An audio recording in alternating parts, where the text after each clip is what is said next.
Você já parou para pensar quantas das suas escolhas diárias são realmente suas? Naquela manhã, quando você escolheu aquela roupa, foi porque você genuinamente gostou dela ou porque sabia que as pessoas ao seu redor aprovariam? Quando aceitou aquele emprego, foi porque ele realmente alinhava com seus valores e sonhos, ou porque era o tipo de trabalho que sua família esperava que você tivesse? Quando decidiu passar o final de semana daquele jeito específico, foi porque era isso que seu coração pedia?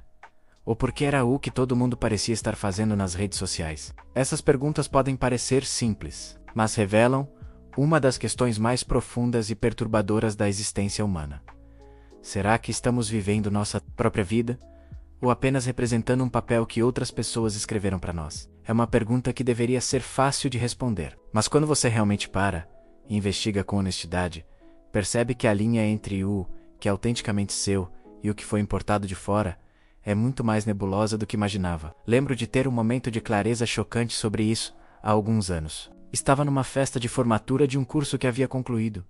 Um curso que no papel era exatamente o que eu deveria estar fazendo. As pessoas ao meu redor celebravam, tiravam fotos, falavam animadas sobre os próximos passos nas carreiras que estavam construindo, e eu estava ali, sorrindo, participando das conversas, mas sentindo um vazio estranho no peito. Foi quando percebi que havia passado os últimos 3 anos estudando algo que nunca tinha realmente me apaixonado, apenas porque parecia a escolha sensata, a escolha que faria sentido para meus pais, para a sociedade, para aquela versão idealizada de mim mesmo, que existia mais na cabeça dos outros do que na minha própria experiência. O mais perturbador não foi descobrir isso, mas perceber que essa escolha não foi uma exceção. Quando comecei a investigar mais profundamente, vi que havia construído quase toda uma vida, baseada em expectativas externas. Morava num bairro que era considerado bom.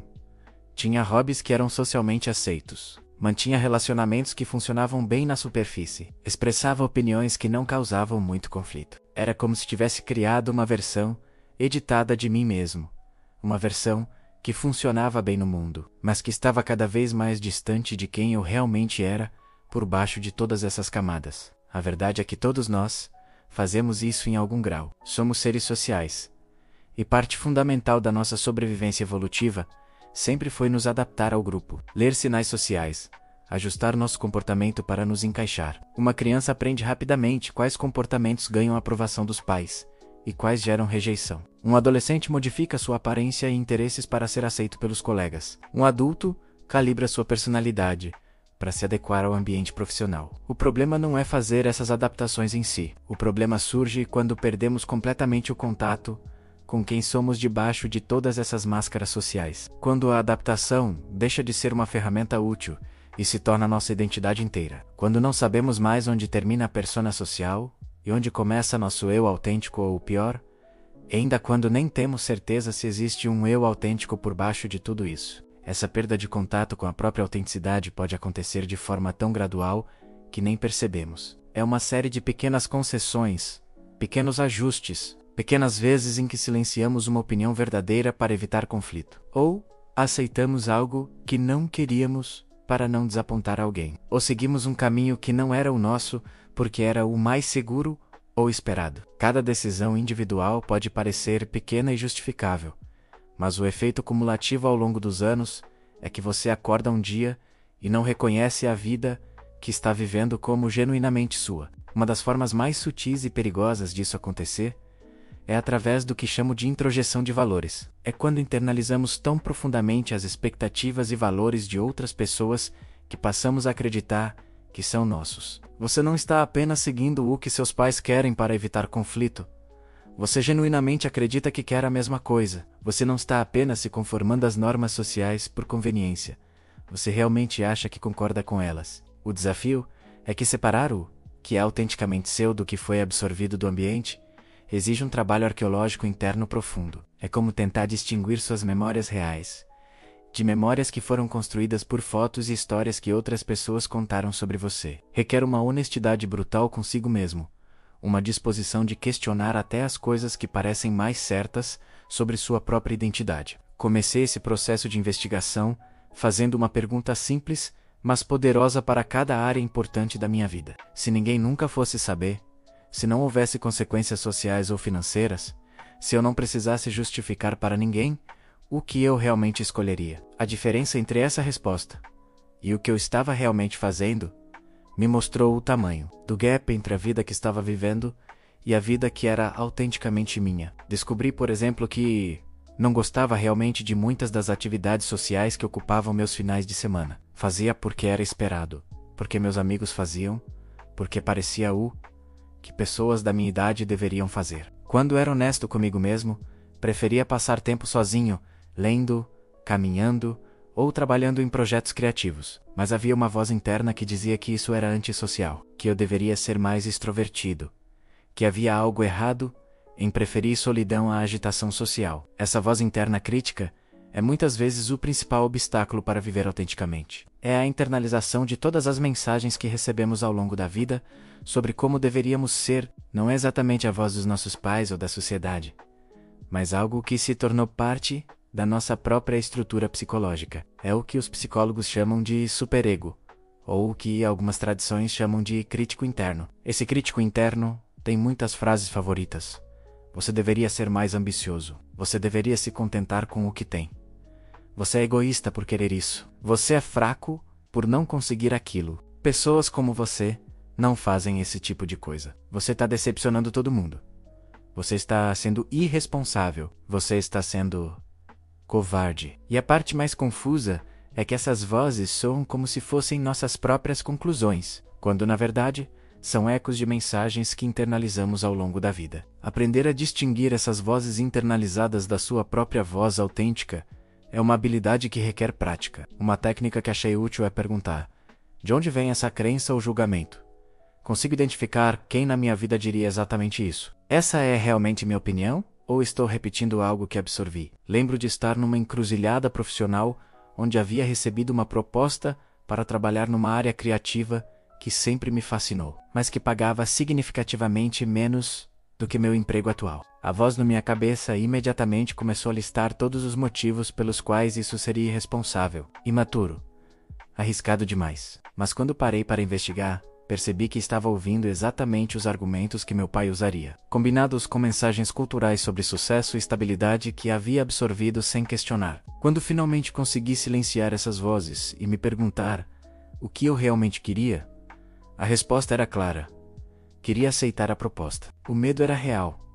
As preocupações práticas eram válidas, mas a escolha autêntica era óbvia. E quando finalmente tomei essa decisão alinhada com meu desejo genuíno, mesmo com todas as incertezas, senti um tipo de paz que não tinha experimentado em anos. Isso não significa que viver autenticamente seja sempre fazer o que queremos, sem considerar consequências ou responsabilidades. Às vezes nossa escolha autêntica inclui fazer sacrifícios por pessoas que amamos, ou aceitar limitações práticas, ou manter compromissos que assumimos. A diferença está em fazer essas escolhas conscientemente, a partir de nossos próprios valores, não automaticamente a partir de programação externa. Uma das revelações mais importantes desse processo foi entender que não existe um eu autêntico fixo e permanente esperando ser descoberto. A autenticidade não é sobre encontrar uma essência imutável, mas sobre desenvolver uma relação mais honesta e consciente com nossas próprias experiências, desejos,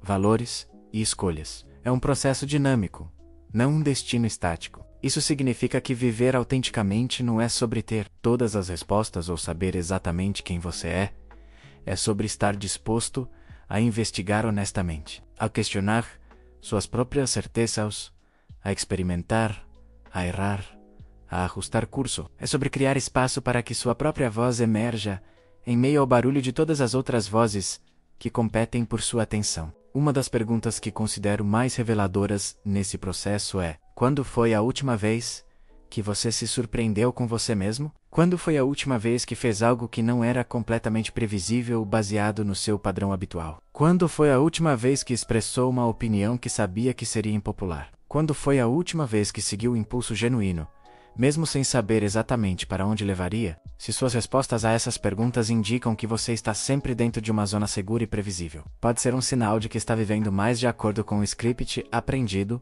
do que com impulsos autênticos. Viver autenticamente tem uma qualidade de imprevisibilidade e risco, porque envolve responder ao que está vivo em você no momento, não seguir um roteiro estabelecido. Claro que há custos reais em viver mais autenticamente. Algumas pessoas podem não gostar da versão mais real de você. Algumas portas podem se fechar. Algumas seguranças podem ser perdidas. É importante ser honesto sobre esses custos e decidir conscientemente se está disposto a pagá-los. Não existe uma resposta certa universal.